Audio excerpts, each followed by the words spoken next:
Lassie Farm here with episode 4 of Ray Bradbury's short story, Usher 2. From where we left off, the great bell rang. There he is now, I'll bet you. Go let Mr. Garrett in. Rapunzel let down her golden hair. Mr. Stendhal? Mr. Garrett, the real Mr. Garrett. The same. Garrett eyed the dank walls and whirling people. I thought I'd better come see for myself. You can't depend on robots, other people's robots especially. I also took the precaution of summoning the dismantlers. They'll be here in 1 hour to knock the props out from under this horrible place. Stendhal bowed. Thanks for telling me. He waved his hand. In the meantime, you might as well enjoy this. A little wine? No, thank you. What's going on? How low can a man sink? See for yourself, Mr. Garrett. Murder, said Garrett. Murder most foul, said Stendhal. A woman screamed. Miss Pope ran up, her face the color of a cheese. The most horrid thing just happened. I saw Miss Blunt strangled by an ape and stuffed up a chimney. They looked and saw the long yellow hair trailing down from the flue. Garrett cried out. Horrid, sobbed Miss Pope. And then she ceased crying. She blinked and turned. Miss Blunt? Yes, said Miss Blunt, standing there. But I just saw you crammed up the flue. No, laughed Miss Blunt. A robot of myself, a clever facsimile. But, don't cry, darling. I'm quite all right. Let me look at myself. Well, so there I am, up the chimney. Like you said, isn't that funny? Miss Blunt walked away, laughing. Have a drink, Garrett? I believe I will. That unnerved me. My God, what a place. This does deserve tearing down for a moment there. Garrett drank. Another scream. Mr. Steffens, borne upon the shoulders of 4 white rabbits, was carried down a flight of stairs which magically appeared in the floor.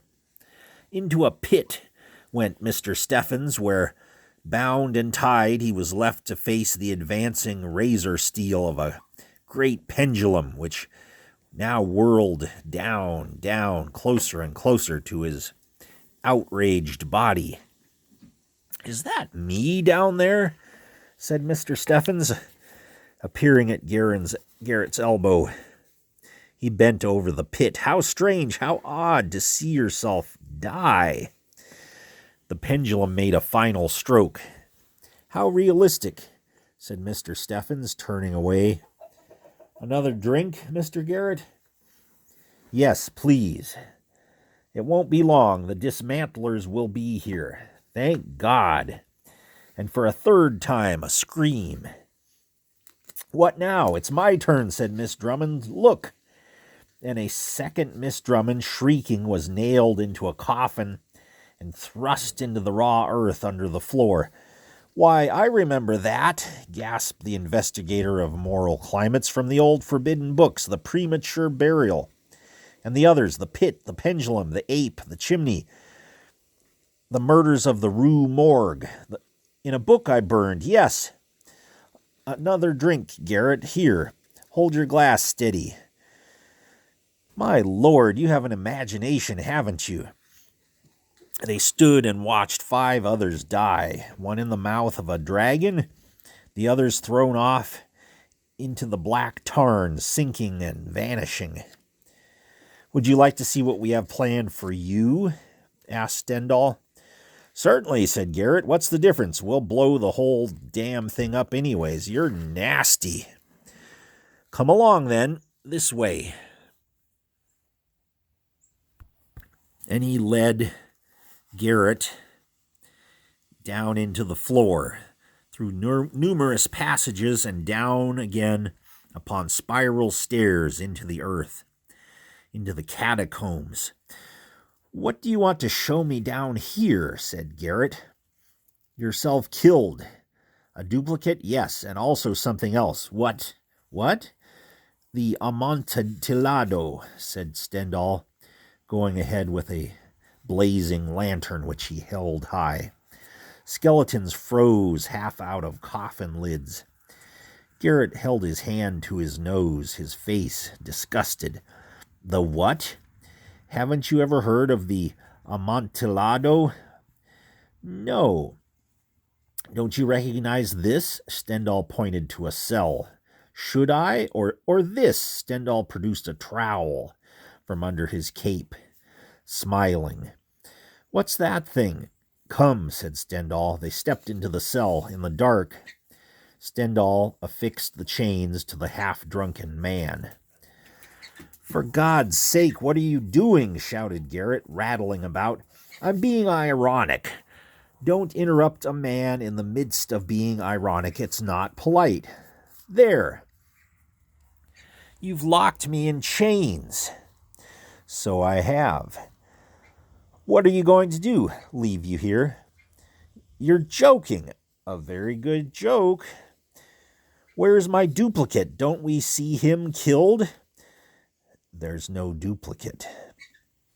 But the others are dead. The ones you saw killed were the real people. The duplicates, the robots, stood by and watched. Garrett said nothing. Now you're supposed to say, for the love of God, monstressor, said Stendhal, and I will reply, yes, for the love of God. Won't you say it? Come on. Say it. You fool. Must I coax you? Say it. Say, for the love of God, monstressor. I won't. You idiot. Get me out of here. He was sober now. Here, put this on. Stendhal tossed in something that belled and rang. What is it? A cap and bells. Put it on. I might let you out. Stendhal, put it on, I said. Garrett obeyed. The bells tinkled. Don't you have a feeling that all this has happened before? Inquired Stendhal, setting to work with trowel and mortar and brick now. What are you doing? Walling you in. Here's one row. Here's another. You're insane. I won't argue that point. You'll be prosecuted for this. He tapped a brick and placed it on the wet mortar, humming. Now there was a thrashing and pounding and crying out from within the darkening place. The bricks rose higher. More thrashing, please, said Stendhal. Let's make it a good show. Let me out! Let me out! There was one last brick to shove into place. The screaming was continuous. Garrett? Called Stendhal softly. Garrett silenced himself. Garrett? Said Stendhal. Do you know why I've done this to you? Because you burned Edgar Allan Poe's books without really reading them. You took other people's advice that they needed burning. Otherwise, you'd have realized what I was going to do to you when we came down here a minute ago. Ignorance is fatal, Mr. Garrett. Garrett was silent. I want this to be perfect, said Stendhal, holding his lantern up so its light penetrated in upon the slumped figure. Jingle your bells softly. The bells rustled. Now, if you'll please say, for the love of God, Montressor, I might let you free. The man's face came up in the light. There was a hesitation. Then, grotesquely, the man said, for the love of God, Montressor. Ah, said Stendhal, eyes closed. He shoved the last brick into place and mortared it tight. Requiescat in pace, dear friend. He hastened from the catacomb. In the 7 rooms, the sound of a midnight clock brought everything to a halt. The Red Death appeared. Stendhal turned for a moment at the door to watch, and then he ran out of the great house, across the moat to where a helicopter waited.